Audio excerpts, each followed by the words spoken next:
کوئی دیکھنے والا نہیں ہے، گناہ کے مواقع موجود ہیں، ذرائع موجود ہیں، اپرچونٹیز موجود ہیں. اس موقع پر ایسی ولنریبل پوزیشن میں جب اس کے پاس سب کچھ ہے، کوئی روکنے والا نہیں، اپنے پرنسپلز اور اپنی ویلیوز کے لیے، اپنے رب کو راضی کرنے کے لیے، اللہ کی حیا کے لیے ایک بندہ اگر گناہ کو نہ کر دیتا ہے نا، یہ انسان کو اتنا سیلف کانفیڈنس دیتا ہے کہ آپ امیجن نہیں کر سکتے.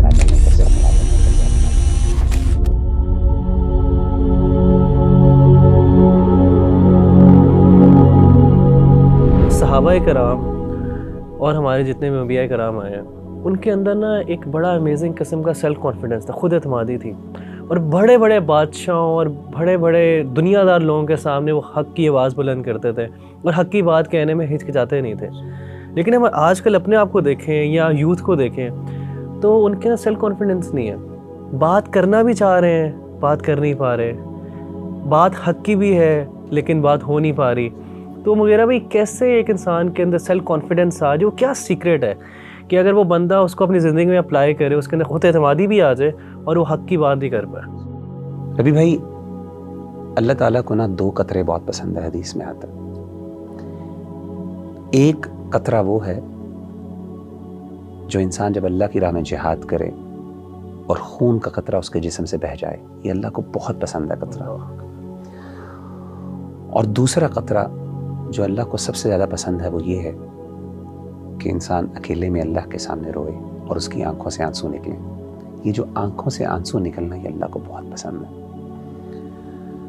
میری نظر میں سیکرٹ جو ہے نا خود اعتمادی کا اور ایسا کانفیڈنس کہ جس میں انسان سمجھے کہ میری سامنے بادشاہ بھی کچھ نہیں ہے، انسان اپنے آپ کو اتنا بڑا سمجھے، یہ تبھی ہوتا ہے جب انسان کی خلوت پاک ہو جائے، انسان کی آئسولیشن پاک ہو. یعنی دروازے بند ہو گئے ہیں، پردے ڈل گئے ہیں، کوئی دیکھنے والا نہیں ہے، گناہ کے مواقع موجود ہیں، ذرائع موجود ہیں، اپرچونٹیز موجود ہیں گناہ کی، لیکن انسان اللہ سے حیا کھا لے، اسے اس بات کا احساس ہو کہ میرا رب مجھے دیکھ رہا ہے، اس کو اپنے آپ سے شرم آئے.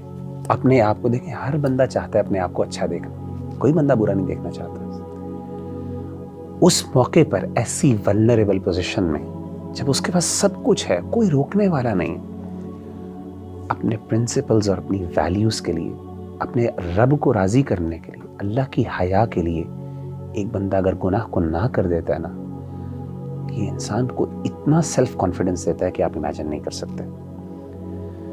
نبی صلی اللہ علیہ وآلہ وسلم کی بڑی پیاری حدیث ہے، آپ نے فرمایا کہ 7 یظلهم اللہ فی ظلہ یوم لا ظل الا ظلہ. 7 قسم کے ایسے لوگ ہیں جن کو اللہ قیامت کے دن اپنے عرش کا سایہ نصیب فرمائیں گے، جب اس دن اس سائے کے علاوہ کوئی اور سایہ نہیں ہوگا. ان 7 میں سے ایک شخص رجل ذکر اللہ خالیا ففاضت عیناہ، ان میں سے ایک شخص وہ ہوگا جو اکیلے میں اللہ کو جس نے یاد کیا اور اس کی آنکھوں سے آنسو بہہ پڑے. ابھی بھائی یہ بہت بڑی بات ہے.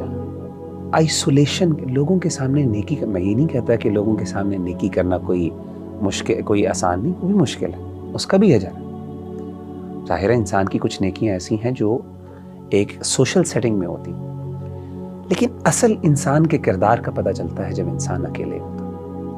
میں بتاؤں، اور میں سمجھتا ہوں کہ کسی بندے کا اصل تقوی اور اصل کردار تبھی جج ہو جاتا ہے جب وہ بندہ اکیلا ہوتا ہے. اور میں بتاؤں، انسان کی سب سے زیادہ خلوت کو دنیا میں جاننے والا کون ہوتا ہے؟ انسان کی وائف ہوتی، بیوی. اللہ کے بعد اللہ کو تو پتہ ہی پتہ، دنیا کے اندر انسان کی خلوت کو سب سے زیادہ جاننے والا انسان کی بیوی ہوتی ہے.